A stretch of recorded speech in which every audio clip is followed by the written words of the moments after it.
Okay, so we're going to be talking about the rise of the Germanic people. And so we've talked about that in the last program, how we know that our history has been left out. Wait till you see this history. It's going to be obvious that they've deliberately left out all this history.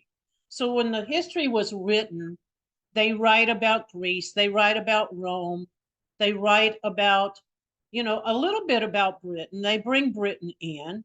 They write about Parthia only just when it mentions Rome. They write about Scythia only when it mentions Rome. They write about all the Middle Eastern countries, Babylon, Assyria. But it's really strange that you had these two huge empires that went into Eastern Europe, and nobody even talks about them in history. And when they do talk about them, they don't get them correct. And so those were the descendants of the Germanic people, which we're going to cover. Now, we covered last time the Trojan kings, right? So we're going to cover this history. We're going to start here first, because this is our biggest proof right here. Josephus, he wrote during the first century. He probably was born a little after the time of the Messiah, around 40 AD. He recorded this. He said the 10 tribes are beyond the Euphrates until now and are an immense multitude and not estimated by numbers. It's so many of them they can't even count them. That's what he's saying. And they're across the Euphrates River. Well, when we look at the Euphrates River, and you can see it right here on the map, you can see where it is. This is the area of Parthia. So he was writing in the first century. That would have been the empire of Parthia that he was writing about. So he's identifying it with Parthia and Scythia and these countries that were across the Euphrates River. So there's your proof right there. And when the Messiah said, I want my disciples to go to the 12 tribes of Israel, none of them raised their hand and said, where are they? Because they all knew. See, that was common knowledge then. Okay, so we would see that most of Scythia, you see, is above the Black Sea, and Parthia was down below, down below into this area. So this is the empire that we call the forgotten empires. And so we're going to talk about that they are Israel. We're going to prove that they are Israel. We're going to talk about how they moved themselves into that area. And we're going to use scripture to do it. Now, do we know the kingdom of Israel fell in 785 BC? And they fell to Assyria. And then when Judah fell to Babylon and Persia, and I mean, they had many nations come in and take over Judah, right? 583. Sorry. Where did they go? So the question is, where did they go? So let's go in and let's take a look at this. And it tells you when they fell, and it says which cities that fell. You can see here on the map, this is 2 Kings 15, verse 29. It starts talking about Tiglath-Pileser came in. He was the king of Assyria, and he took down all of these cities that are mentioned here. Well, I have them highlighted on these maps here. And if you can see that most of them are around this sea, would eventually be called the Sea of Galilee. And they were situated around that area. It said Naphtali was taken. It says Kadesh, Ijor, Abel-Beth, Jehonah. All of these towns were taken. But notice they're all located east of the Jordan River, except for Naphtali that's at the top, right? But it's like when Assyria came in, they took the countries at the top of Israel, and then they took them on the east side of the Jordan River. But the other countries inside of Israel, the other tribes, they're not even mentioned. They're not mentioned. So what happened here was that it was only the eastern side. Now, Stephen Collins brings this out in his book, in his The Lost 10 Tribes Found, the Lost 12 Tribes Found. He brings this out in this book that we know for a fact that when Assyria came in, they didn't take them all, they didn't take all of the land of Israel. They didn't. They only took the eastern side of it. They left the western side. And that is the side that history picks up and talks about the migration. Now, here is the same thing talked about in 2 Kings 17, the quote from the Assyrians. So here's a quote from the Assyrians, and it tells you the same thing. It says the cities of Gilead, Abel Beth, borders of the land of the Khumri. The Khumri was the name that they used for Israel back then. They didn't call it the Israelites. They called them the Khumris. And a wide range of the whole extent I brought within the territory of Assyria. So he's telling you the same thing. He says, so large portions of it I took, and I brought the people into the land of Syria. So this is where they went. See, the Bible picks up on this 2 Kings 17, verse 6. It says they went around the river Gozan. So here's Gozan. You can see it right up here. I don't have it circled in correctly, but it's right up here in this area of Assyria. And so it's also called the area of the Medes. This was called the Media. It was called Media in history.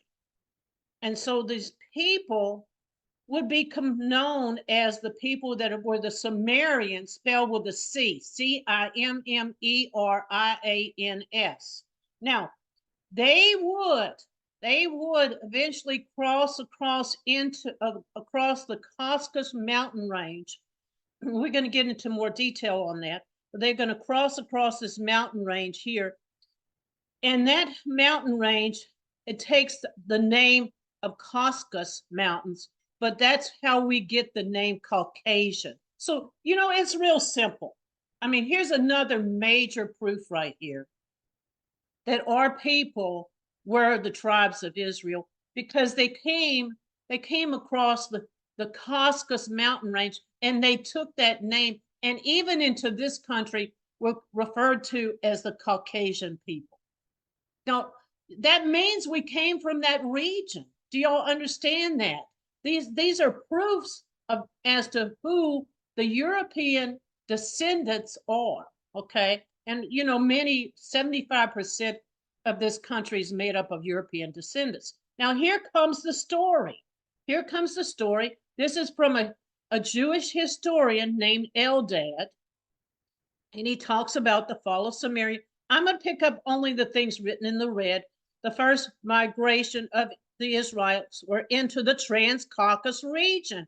So they went in exactly what I said around the Caucasus mountain area. They were located in Assyria just below that range, you see. So it says, and Israel arrived in the region as early as the 6th century, and going off with their flocks, turning nomad, that the chief of whom they appointed could muster 120,000 horses and 100 foot soldiers. So that's just the soldiers that went with them.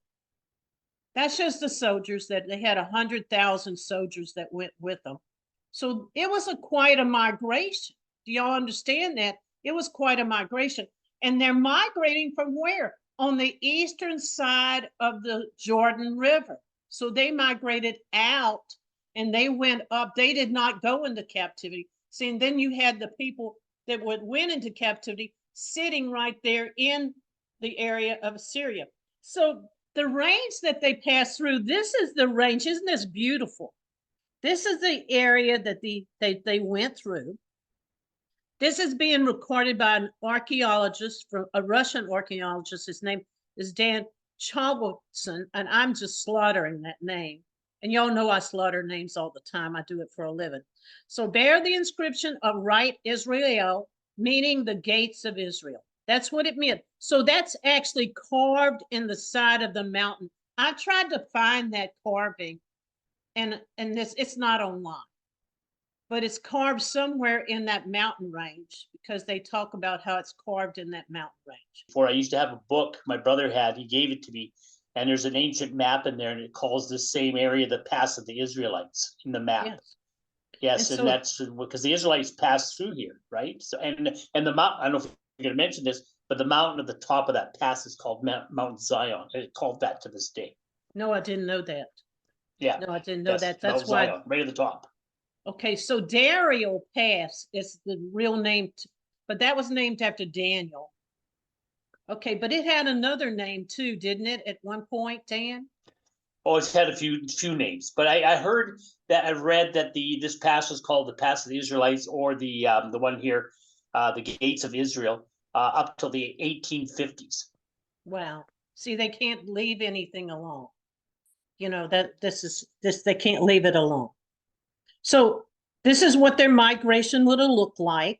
And so we're going to get into a little bit more of this history. Now, here's basically a high level what happened. So 721, the Israelites fell to Assyria.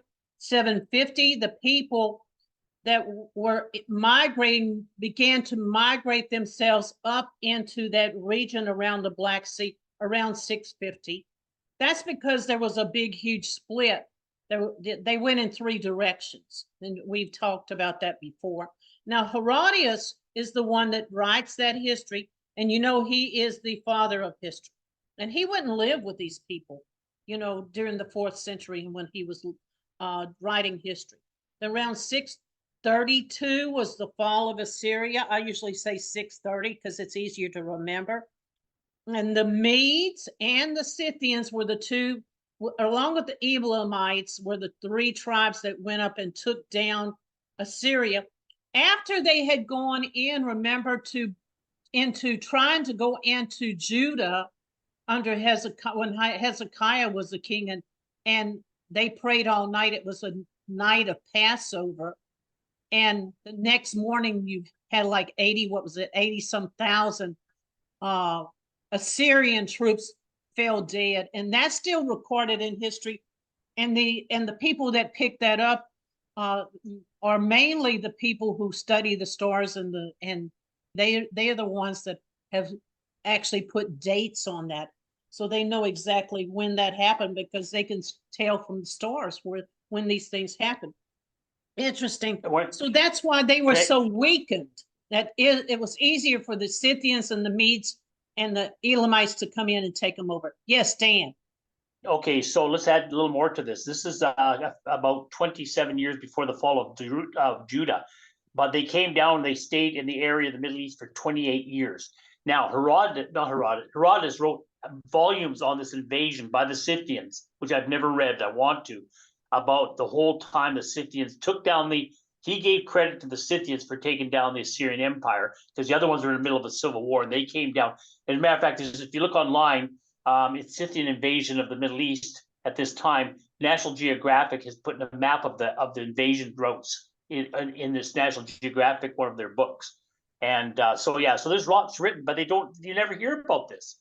They don't mention the Scythians at all. This is all propaganda. I'm telling you, they know who these people are, and they're leaving them out on purpose. Exactly. Yes.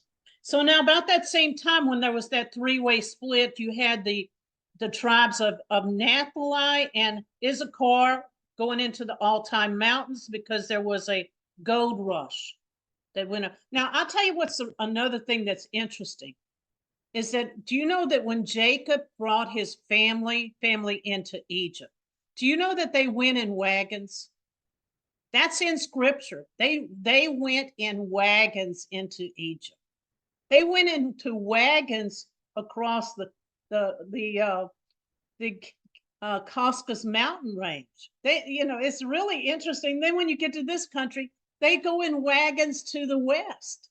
I mean, I just think that's amazing. I don't know. I know it's a small thing, but I just think it's amazing. So 600 to 589, the Israelites that were captured by the Assyrians began to migrate themselves around this Black Sea area. 585, Judah falls to Nebuchadnezzar. 539, Babylon falls. Then 331, Alexander begins his conquest of the of the Middle East, all the way up to India, into Europe. He's called a world ruler. Okay. And then Parthia at that point would also began to break away from the Seleucid Empire, which was set up by you remember when Alexander came in, he died right shortly afterwards. It was divided into 4 empires. One of those was the Seleucids. And Parthia would begin to break away in about 250 and form their own country. And they've tried so hard to make these people into Persians, and they just are not. Yeah, it's amazing. Okay. Linda? Yes. Dan. The Parthians came from the east side of the Caspian Sea, right where Manasseh and Gad were. They were mentioned in the Bible that the half of each tribe was taken into captivity from the ones around the east side of the Jordan River, and they're taken there. And when the Scythians destroyed the Assyrian Empire, they went north to the east side of the Caspian Sea, and they were Germanic tribes. You'll find out through history migration, they end up being the Western Goths. And in 250 AD, BC, sorry, the Parthians came down with the Massagetae, if that's the two names, Massagetae and Gad, that's Manasseh and Gad, came down and took the Seleucid Empire down, starting in 250. So they were Germanic tribes. Yes. So they did go into China. There's one whole teaching that Dan does on how they went into China. So if y'all want to go look at that history, but they definitely, Afghanistan and some of those areas, those were settlements for Israel, in the beginning. Because, we know for a fact, and they even tell us in history that the name Afghani comes from Saul's grandson. Now, Saul's grandson could have been Jonathan, because Jonathan, remember, died in that battle, but this was under Solomon. And so you have some of the mountains named for the same Solomon. There's a Solomon mountain. There's the Sheba. So you know that they went into this area. It's very interesting. So if y'all wanted to go watch Dan's teaching on that particular thing, I think it's online, isn't it, Dan? I think I have it out there. Where I got my information from was from the 2 books of ancient Afghan history. And they go through all this is where I get a lot of my information from their own books. And they said and talk about the whole time of King Solomon came there, and they named a mountain range after him. And the top of the highest mountain is called called Solomon's Throne, which is still to this day. And it goes through the whole history of the Israelites being in Afghanistan in that general area. And I have those books online, and I've saved in my computer. Herodotus wrote about their journey across. He said the people that were the Scythians, he said they traveled through the Caucasus, and he talked about how they came in covered wagons. That's always fascinating to me, because it's like the Old West. I mean, it really is so interesting. Now, I'm going to hit some high points about what Herodotus wrote about the Scythians. And he wrote around the 4th century, by the way. And he said they had been there for around the 6th century at least. He said they did not eat pork in their land. It said they avoided all the Greek customs. In fact, there was one emperor that was named Saulus, who actually killed his brother because he went to a Bacchus. He went to a Bacchus celebration in Greece. Somebody tell me, what is the Bacchus celebration in Greece? Terry, Neil, I know y'all know. That's Mardi Gras. That's Mardi Gras, because we have a Bacchus parade. We have a Bacchus parade. It's one of the last ones that happened for Mardi Gras down here. So that's what he went to, was a Mardi Gras celebration. And so they were very, very strict about no worship of foreign gods. And then it says Israel returned from the land after their captivity. When the temple was rebuilt and the laws were found, Israel was back in their own land. Now it said, according to Herodotus, and here's the Scythians joined with the Medes in this war, and they're placing that war somewhere around 639 to 608, which is probably pretty close. And see, these are not any historians that are writing. Herodotus, you know, is the father of history. He's telling you the history about how they came into that area, which is what we just covered a few minutes ago. But they were really keeping a lot of the laws. And now they also had a group called the Magi. And the Magi were like the religious group. I think it was probably the Levites, but they were in charge of the churches and the worship in the area of Scythia. They would have this stick, had branches off of it, and they practiced casting lots.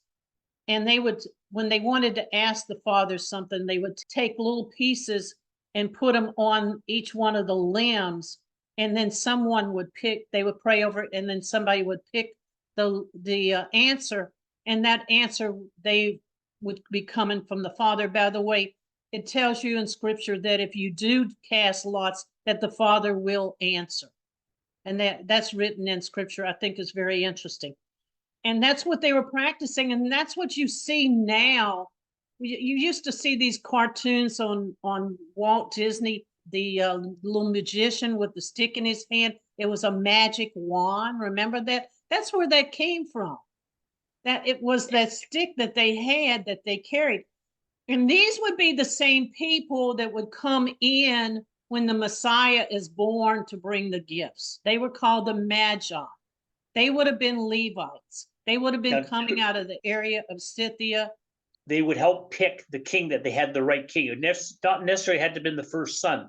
Sometimes it's good, but the Magi got one of the first says, and then they went to a senate to finally get the okay to pick the king of Parthia. They actually picked the right king. So that's actually Stephen Collins' book, and he mentions that in there. Yeah. So I'll just say there's a connection between the Scythians and the Magi, and the Magi Scythians came into Parthia, so they would have brought those Magi's with them. Yeah, they probably would have been. Okay, so around 610 BC, Assyria would fall. The land of Judah would go under the control of the Persia. This is the Armenian dynasty. We're just following through the history here. Now, there was a stone that was carved during King Darius, would have been the Persian king in Judah. He's talked about in scripture, and he had taken most of these lands all around him, so he actually wanted to show what he had conquered. So he goes and he has somebody carve in this mountainside. It's called the Parthian stone, and it has three languages. It's an inscription. It has three languages. One's in Persian, one's in Elam language, and one is in Babylonian language. Now, they use the same inscription, but they put it in three languages. And what he's doing is he's listing all the nations that he had conquered. In the Persian language, he called them the Sake, but in the Babylonian language, he called them the Khumri. Okay, so then they realized at that point that the Khumris and the Sake were the same people. They understood that Sake was the name that the Scythians called themselves. They didn't call themselves the Scythians. They got that name really from the Russians. The Russians, that is a Russian word that means bull. Now, isn't that interesting that they're called the people of the bull? And so interesting, because now they could make a connection that the people they called the Khumri, which is a Babylonian pronunciation, is the same people called the Sake people. So they were able, when they were able to interpret those inscriptions, they knew that they were the same peoples. And so it's fascinating information, because the Khumri, Greeks were not calling them the Khumris, they were calling them the Simris, which is Cimmerian. That it was pronounced Sumerians. And so they understood that these two people were the same people. Okay. Now, here's a closer picture of this wall that they had. And they didn't scale this until like the 1800s, and they went in and they scaled this and they learned this information. Now, that the word Saka that the Finnish people don't call Germans Germans, they call them Saka to this day in their Oh, I language. didn't know that. The Finns. My son married a Finn, and I asked his wife one time, "What do you call a German?" She goes, "Saka." I almost fell off my seat because I knew that was tied to Germany, right? Wow. So these are Germans that we're talking about. Yes. And the Finns still call them their ancient name. Now you started to see this Celtic, what history calls as the Celtic people, which are really these same people that we're talking about, moving themselves into Europe. Now they had already been in Europe. They came in even under Eber. If you remember, Eber was one of the sons that came down from Shem. Okay, so they began to move themselves into Spain, which was the old territory we called the Iberia, right? Now, and they mentioned that this is called the Halstead culture, and they have a name for it, and they said it happened between 1000 and 500 BC, that people began to, large migrations of people began to go into Europe. But see, they don't even teach this history. So, but they do mention this. And okay, so First Chronicles 26, verse 5. This is King David, and he had an army of 1,100,000 men. That's how big his army was, and that would have been around 1000 BC. Now, here comes Ahab. Ahab was like almost 200 years later, and he could only get 7,000 people. And you know, he had a 3.5-year famine in the land, remember, because Elisha went in there and said, there's not going to be rain in the land of Israel for 3.5 years, which is a prophetic thing. Okay. But it dropped from having 1 million people in his army to Ahab could barely find 7,000. So where did all these Israelites go? It's the same time frame. It's the same time frame that they give credit that the Celtic people began to move into Europe. So obviously what had happened during this drought that Ahab had, the people began to migrate out and go into Europe. And so that's what happened. That's why Ahab was so upset and he wanted to find Elijah, right? Remember that story? So they began, you see how they were migrating into this area all the way up into Britain. Now, Britain has a different history. They have the Welsh chronicles, and they said that their people came into the land with a man named Hugh, and he was called the mighty Hugh was what they called him. They called him the mighty Hugh, and that was Joshua. Because, you know, they didn't pronounce J's back then. They pronounced them as an H or G sound. So they began to migrate themselves into Britain at the time of Joshua. And so the Welsh Chronicles comes back and teaches this. But also they began to migrate into Britain from this migration that they had that was coming out of the land of Israel. And so, see, history's backing all this stuff up. Now, I want to just show you here, King David would have been up here, you see, and now here is Ahab and Jezebel and Jehoshaphat, all of them, that's 200 years later. And by that time, people were starting to really migrate out of this area. And, you know, you had small numbers, even Assyria mentioned there was only 29,000 people that they took captive because the people were migrating out. So, you know, I just think it's interesting. You know, the Scythians were settled in, and they would eventually start pushing. They would be such a large amount of people that they would start pushing themselves down into the Parthian Empire, and they settled in that area. Okay, because the whole place on the Eastern Europe, clear into almost Asia Minor, into that area, all of that was Israelites. And so, you know, we just haven't been told these things. Now, it's interesting because when they wrote the history of these two people, George Rawlinson wrote the history, he mentioned how the Scythians and the Parthians were kinsmen, that they were the same people, they were related. All right, now, Dan, you want to tell them a little bit about how the people began to migrate up into Scandinavian countries, Odin? Sure. The end of when Parthia fell, we had millions of Germanic tribes heading into Europe, and they were one of them. And they were in the Ukraine called Asgard. They followed Odin, and he dropped 5 sons off on the way to Sweden and Scandinavia, and they are part of they end up being the continental royalties of today's. Anyway, they left because of people. There's so many millions of people coming out of Parthia and the east of the Caspian Sea towards Europe. It's called the Great Germanic Wandering, and they were part of it, and they end up going up as far north as they could. Now it's interesting because Sweden, if people know the name, if you look at their hockey teams, and same as like Denmark, they have their hockey teams and they play hockey international, they have Denmark. Sweden has Sweden, but they also have another name called Swarte, and it means Lesser Scythia. And they also, the Baltic Sea was known as Lake Scythian, according to Charlemagne. When he was dispute between the Saxons, he called the Baltic Sea Lake Scythia. And so there's lots, I can go on more and more, but there's a lot of history of Odin when he went north and dropped and moved his people, and mainly the tribes of Asher and Dan, up into Scandinavia. Yeah, they were migrating north.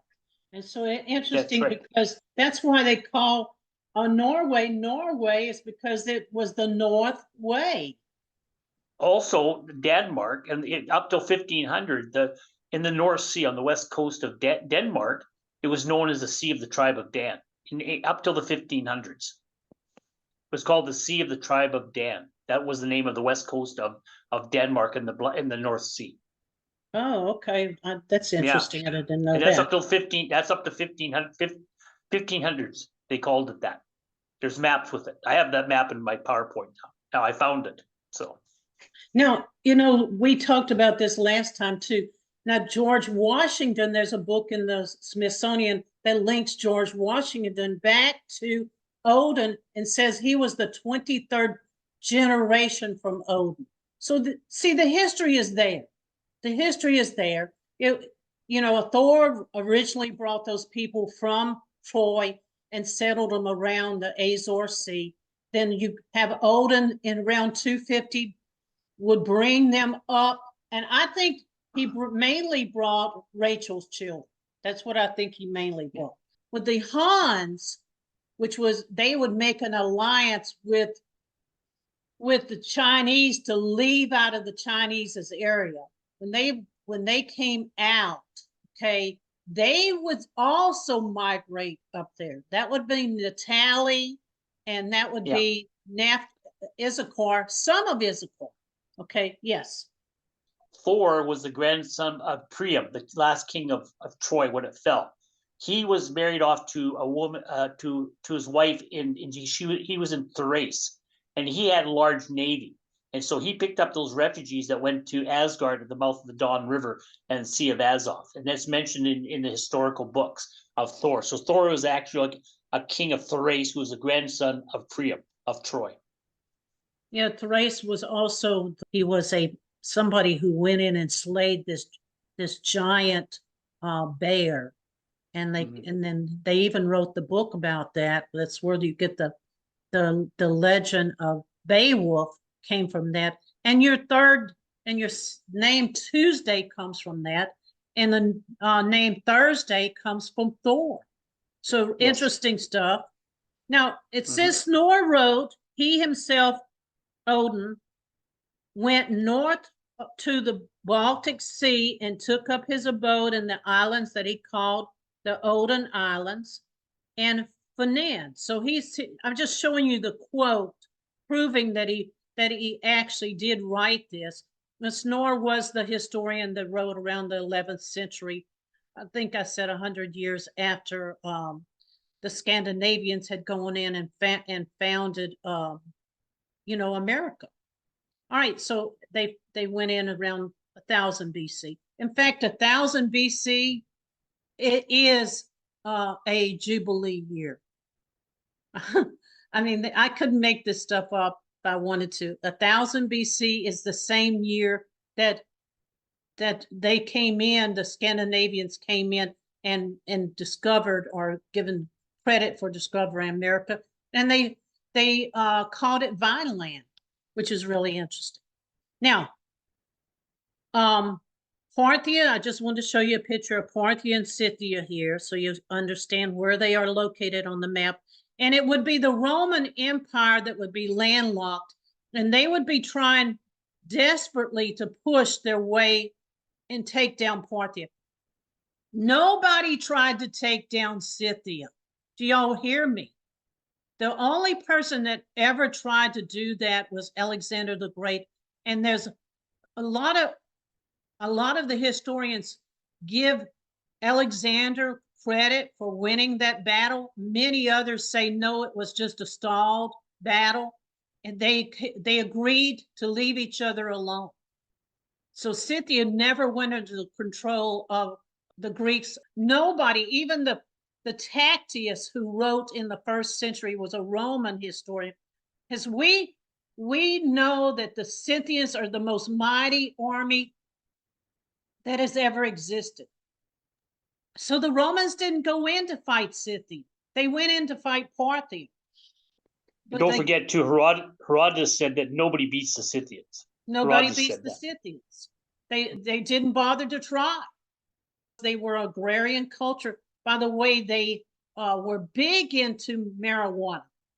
And that's written in their history too. Herodotus wrote about how they use help for rope and everything, but they also smoked it. And in this country, at one point, people don't realize this history. In this country, at one point, we were raising as much marijuana as we were raising cotton. And see, that's left completely out of the history books because they don't want you to know that. Okay, but that's the actual truth. And every time the Scythians went to war, they would have this. They would go into this tent area, and they would all smoke pot, and that's how they celebrated their victories. I mean, I'm not laughing. It's just, it is funny though. So anyway, they went to war. Parthia went to war with Rome 13 times. Now, that is practically every war was a miracle. Every war was a miracle. The Romans would go in there. The Heavenly Father would send plagues down on the Romans when they would attack sometimes. It's amazing. I can't in this length of time, I can't go through that. But there was 13 battles, and I just think it's so amazing that, that the Father, you saw the Father's hand intervened every time the Romans thought that they were getting the upper hand. The Father would have intervened. I just think that's amazing. And so the reason that Caesar, he was scheduled to go into Parthia to fight the Parthians the day before he was to leave out to go fight the Parthians, is when he was assassinated. And I just think that's really interesting that the Father played that card, because he could have taken down the Parthians. He was that was a very powerful army at that point in Rome. Linda, yes. I just found that out 2 weeks ago. I never realized that. It was a documentary on Julius Caesar, and you're absolutely right. He was going the next day before he got killed. So he's going to take on Parthia. I never knew that. So you're backing up exactly what I saw on documentary. Yeah, they have all these documentaries. They just don't put any of that in the history. And these are called the Forgotten Empires because they were so huge, but nobody ever mentioned them in history. I mean, it's just like they would only mention, like, Rome went to war with Parthia at this point and blah, blah, blah. That's all they ever mentioned. But it would be a Scythian queen. Her name was Tamaris, that would take down Cyrus the Great. Cyrus the Great, she took him down. So he went into Scythia, and he baited the people. He put food and drinks and everything out in this area. And so here comes the Scythians in, and they see all this food and drink. So they stopped and they ate it all and drank. And so he came in like after they was drunk as they could be, and he picked them all up. Well, she sent a message to him, and she said, by tomorrow at sunset, I'm going to have your head in my hand. And so that's exactly what happened. The Scythians went in there and killed Cyrus the Great and brought her back his head. And this is true stories. I mean, you know, you had women that ruled over Scythia. You had women that ruled throughout history. Okay. Some people just forget that, but I just thought it was an amazing story. Dan, you want to make any comment? Yeah, I just want to say that she was the head of the Massagetae Scythian, and that's Manasseh and Gad put together. That's who the Western Goths end up being, like I've said before. Yes. And she was queen of that. And as a matter of fact, they just made a movie about this. The Asians somewhere, I think it was China or Kazakhstan, actually, they made a movie about this whole battle and her, not her being Israelite, but her being defeating Cyrus. And it's just a great movie. I've been looking for it to see if I can see it online. I still haven't found it, but I know that movie was made about 5 years ago. Okay, so all right, so Persia, the Persians would come in because at the last battle that Rome had with Parthia, it was a massive battle, left Parthia very weakened, and at that point, that's when the Persians came in. They brought down Parthia in 226 AD, and that would cause that great wandering that we've been talking about. At just about that same time, you would have had the people coming out of China, which would have been the tribes, mainly the tribes of Issachar. They would be coming out as the White Huns. They would come out as the White Huns. Now they began to migrate into Europe also.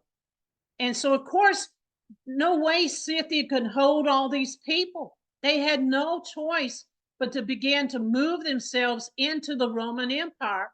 And that's when this whole thing takes place, where Rome, when you have the people migrating into Europe, they're starting to push their way into Europe under Valens. Valens was the first one that allowed them to come in as mercenaries. He left them in like ghetto areas, and many of them he wasn't giving them enough food for the people, and they would having to sell their children to be able to just be able to eat and stay alive. And what happened basically is they rose up and they took down a town called Arianople. And they actually went in, it was a Roman town, Arianople. And it was a town that they took with their bare hands. They did not have, only a few had snuck in weapons. Most of them didn't have any weapons. So they went in, fought these people with their bare hands, and took down the Romans. Now, Romans weren't easy to take down. These people went in and took them down with their bare hands. That was the very first battle. And then Alaric would have been their leader, and he actually went into Rome with the Visigoths, surrounded Rome. The emperor was Honorius, and took down the Roman Empire in 410 AD. And at that point in history, for the first time, we had taken down Rome. That these Germanic people had taken down Rome. They had been fighting these people for centuries, and they finally took them down in 410 AD. Now, you know, history doesn't understand how important that was, because they had been fighting, the Parthians had been fighting these people for 300, 400 years, and finally took them down. I mean, that was a major thing. Once they took down Rome, then it was like they just opened up the floodgate, right? Now, there's a lot of history around this, but I wanted just to make sure I covered that piece. Again, we're talking about the White Huns. went in, they made a peace treaty with the Chinese. That's why the Chinese put up the Great Wall, was to keep out the white Huns. And so you begin to having all these people beginning to push themselves into the West, which is what the Father intended for them to have that land. Now, we know that these were Israelites. They want to say that they weren't Israel, they were really Persian descent, but the kings were buried in Kugans, which is, I've got an example of one here. And when they dug up the remains, they found out that they were all basically European descent people. Okay, now, so they weren't Persians. All right, so in that area, I want to start showing you some proof that it's Israel. I'm going to start going through some proof here. This is a man named Terry Boggett. Terry Boggett wrote about the Russian Archaeological Society, went in and found 700 Hebrew inscriptions around the Black Sea, which is, you know, that area is called Crimea. That's where they found these inscriptions. One of them says this. This is one of the tombstones. They recorded this in the Universal Jewish Encyclopedia. It says, this is the tombstone of Buki, the son of Isaac, the priest. May he rest be in Eden at the time of the salvation of Israel in the year of 702 of the year of our exile. There you go. That's right there telling you they were exiled. They went into that area that it's naming and calling them the son of Isaac. Do y'all see this? And so these are some of the proofs that they went into this area. Now, we already mentioned this proof that the Messiah said for them to go to the lost sheep of the house of Israel, which would have been, we know that Andrew went into the area we call Parthia. And no, Thomas went into that area we call Parthia. He was closer to the eastern side, more toward India. And the church in India up until the 16th century was called the St. Thomas Church, by the way. So they kept his name. But Andrew went into that area, more around the area of Scythia. And the people that came out of that area, some of them went up into Scotland. And we know that history that they went into Scotland. And the Scottish people today still celebrate St. Andrew Day, And they tell you, we don't know why we celebrate it. We just celebrate. He said St. Andrew never came to Scotland, so we don't understand why we celebrate.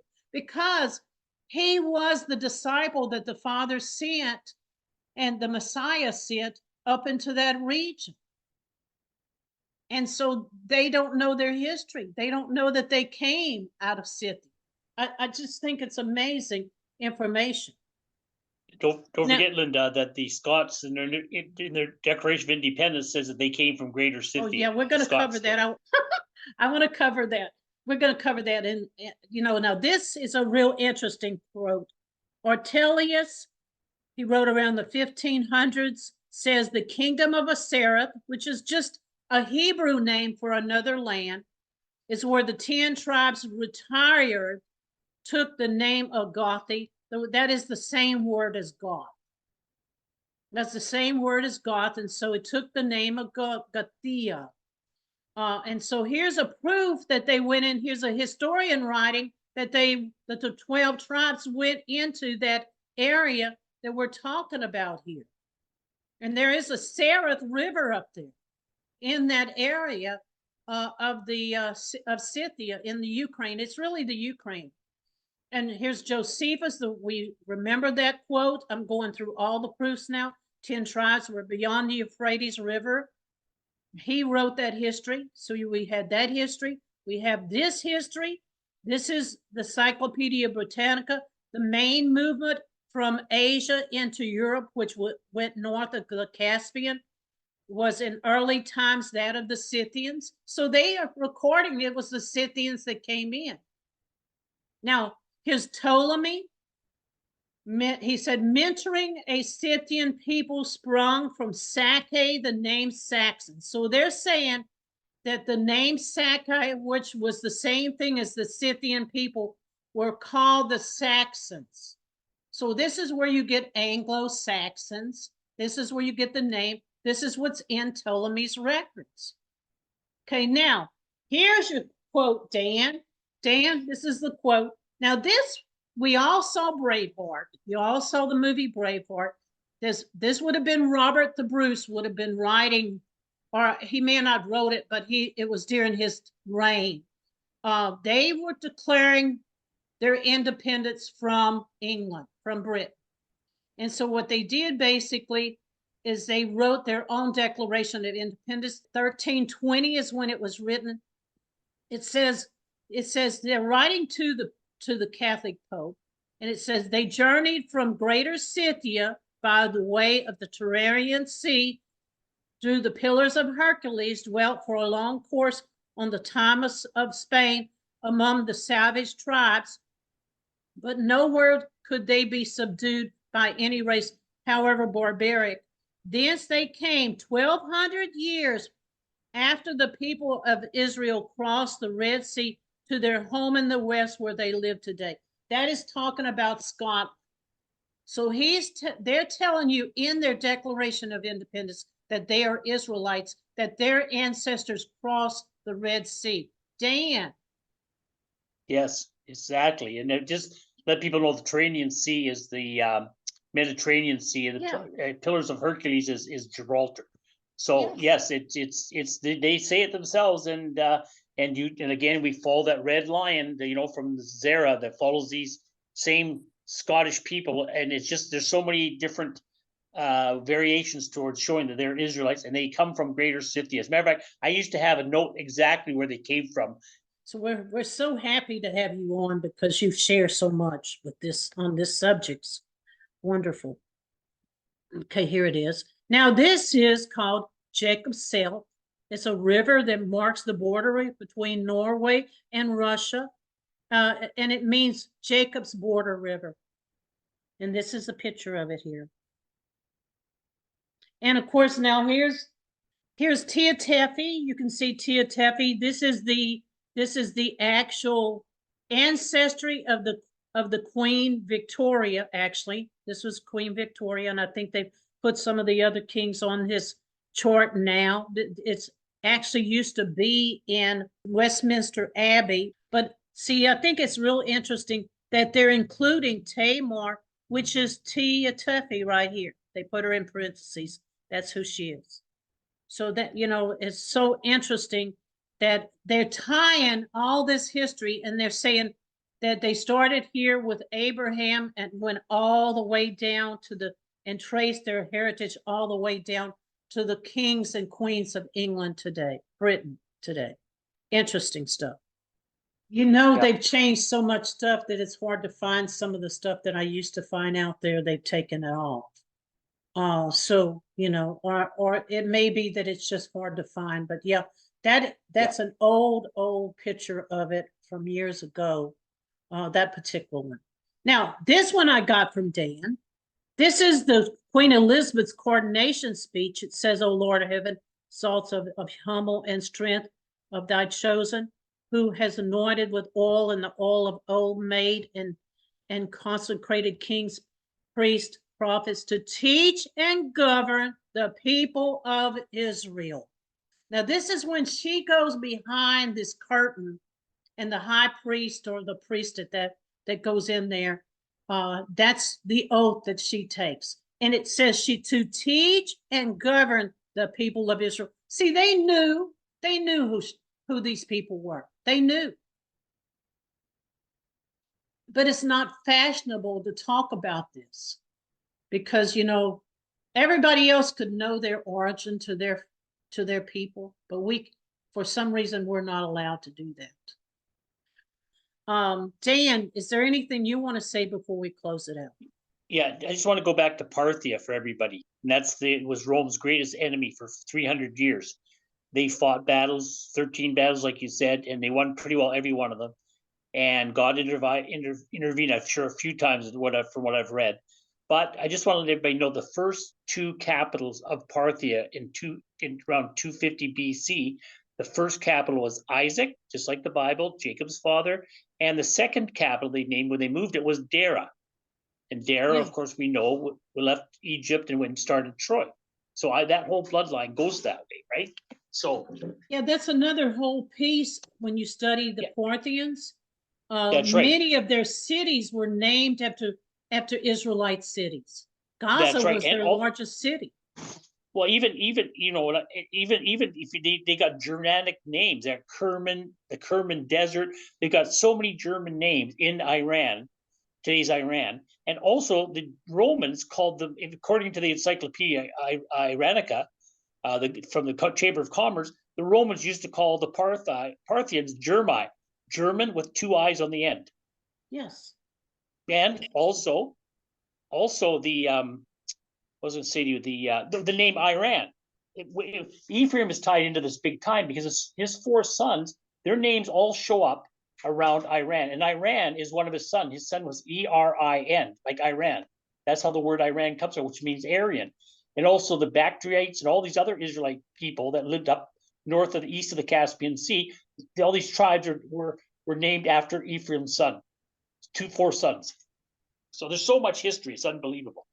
It is. So thank you, Dan. Thank all of y'all.